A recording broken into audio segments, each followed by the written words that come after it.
It's starting to affect our sleep, and my wife's not happy. So please help. I need a solution for sleep, and as they say, happy wife, happy life. Thanks. Yes. Well, in this one, sometimes that starts off to be a beautiful thing, ends up to be a complete nightmare.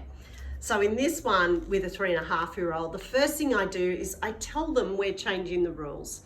So long before they go to bed, don't want to surprise them at bedtime, I sit down and I chat to them. Okay, it's been lovely to have you in the room, but you've got a big boy, big girl's bed, and it's time for you to go into that bed and stay in your bed. So if you come into our room, then I'm going to walk you back to your bed.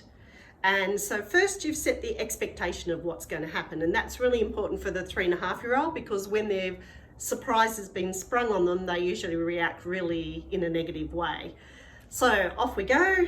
2 o'clock in the morning comes, there's a little person beside you. I usually don't even talk to them. I've already told them what's going to happen. I take them by the hand, take them back to bed, put them into bed, a few pats for reassurance, out of that room. Now you might have to do this on the first night 5, 6, 7 times. Make sure you talk about this with your partner and get them to also share the load of the walking backwards and forwards. At first it's going to feel like really hard work, but pretty quickly they get the message about going back to their room. So that's one version, that's the most typical version. Another version of solving this problem is putting a baby gate on the door so they can't actually get out of the room. And when they call out, go to the gate and say, I can't come back in until you get on your bed. And they get back on your bed, so you're teaching them to walk back to the bed. So getting them back on the bed, once they're on the bed, go in, little kiss, little pat for reassurance, and then back out again.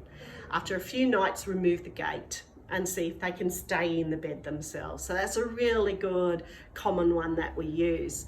If the child's a little bit older, we don't use bribery and corruption, but we do use more a star chart where they're not rewarded with food. So you might have 3 little boxes. If you can stay in your bed for 3 nights in a row, then mummy and daddy will take you out for lunch on Saturday, because the thing they crave is your attention. So you're the reward, okay? And then after 3 nights, you might go for lunch and then increase the boxes. So 5 nights, and at 5 nights, you might go to the aquarium.